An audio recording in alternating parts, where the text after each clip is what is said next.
Okay, I'm paying a pretty big price for it, and I'm getting great lessons out of it.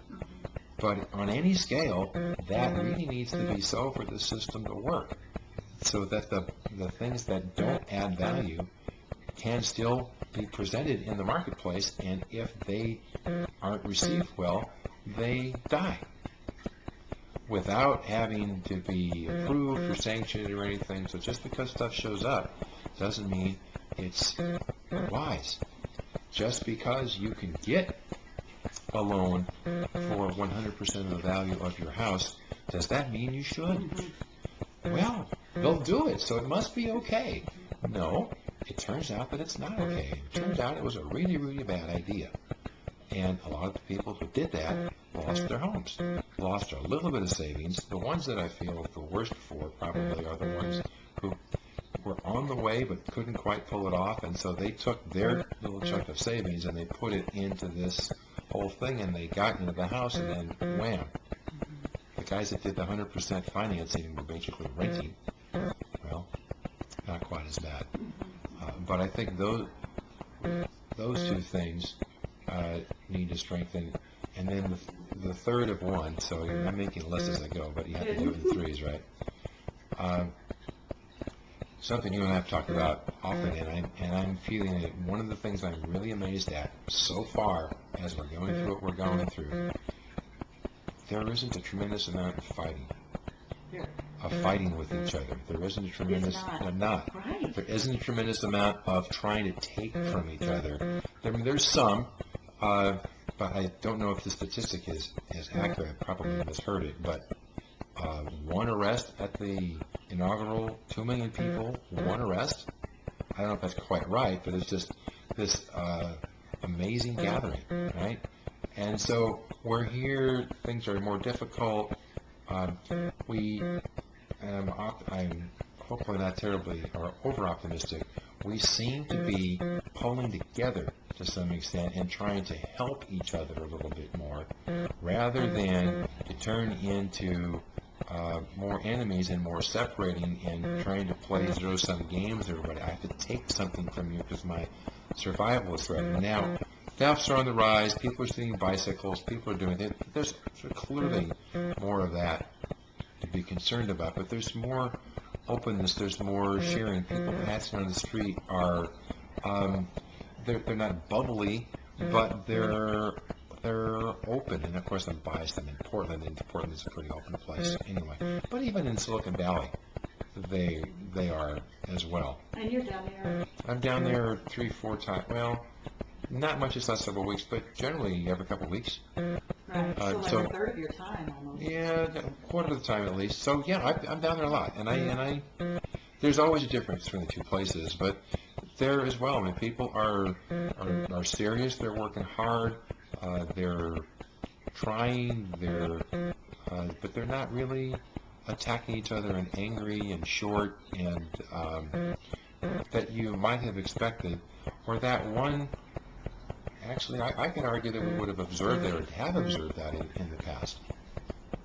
So there's less tension, less conflict than there might have been, that I might have expected. Not every man for himself, as much as I might have expected.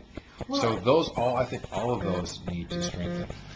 The emphasis on value needs to strengthen.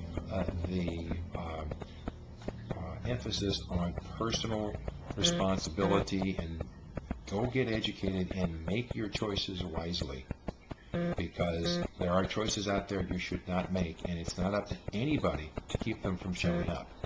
It's up to you to decide not to make them. That's the distributed model. That's the intelligence, the cellular intelligence of the worldwide organism.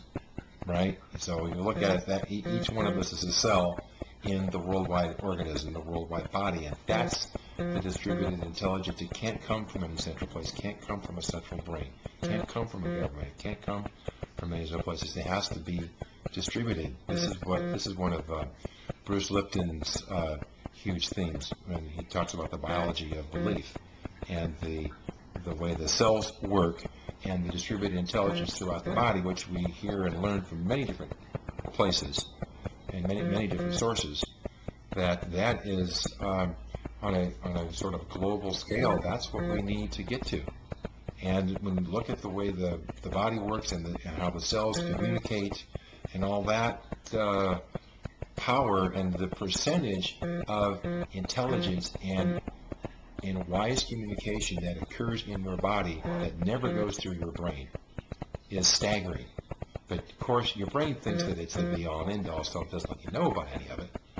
But this is part of his theme, and one of the takeaways I come with from listening to him, and part of what I'm going through right now with my experience-based learning. I believe that the studied learning that goes in and affects the left hemisphere and is stored away is stored knowledge that you can get out and apply to something if you're lucky. But it's not just, it's stored in your head. It's not distributed through your body. The learning that occurs, and it's not wisdom, it's stored knowledge. The learning that comes from experience, what I'm going through now, is distributed throughout my entire body. And it is wisdom. And it's the difference between your mom telling you don't touch the stove and then you touch it. And that learning goes fire into your whole body, and you just know instantly, never do that again. You don't have to think about it, never do it again. And that's wisdom.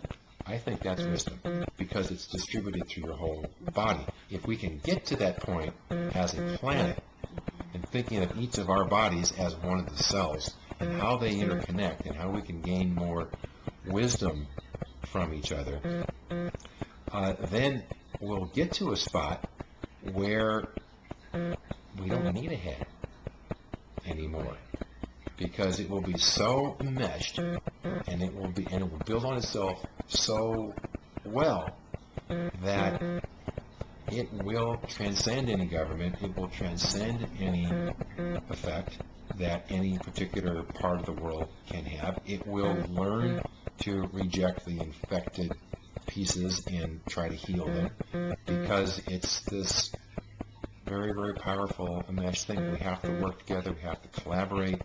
We have to develop this shared sense of responsibility. And that needs to get much stronger. So the third question in this whole deal you're already speaking to, and that is, and it's because of your orientation, I think, towards business and the way that you understand and navigate in the world. And that is, how will you know that change has occurred? What will be the signs to you that change has occurred? You've already talked about the kind of evidence of human kindness. Yeah. And then, what will be the evidence to you that, or what would be evidence to you that we are moving toward this, letting the day of the lone wolf be a past tense, sort of not needing that head? That's an interesting question. I think there's going to be little pieces of anecdotal evidence here and there. I think we'll be driven to some extent, because we won't be able to afford to stay separated as much, and people will be coming back together. Families that were in smaller pieces will reconnect. Elderly parents will go live with their children again to some extent, because they no longer afford to have a separate house. What about families of choice? You know what I mean? People talk about the difference between nuclear family and solar family, like families that people build in their adulthood, particularly when they come from families that weren't that functional. I don't know that I'm not sure I would use the word family, but just gathering of associates and friends, and the level of openness and counting on them more and needing them more. One of the things that is occurring to me right now, I've tried to journey through my life in a very close way, as you and I have spoken in the past, and not really wanting to get myself in a spot where I needed other people. I didn't ever want to be dependent on needing them there. I'm there. Now, this thing I'm unraveling down here is way too big. I need I need the help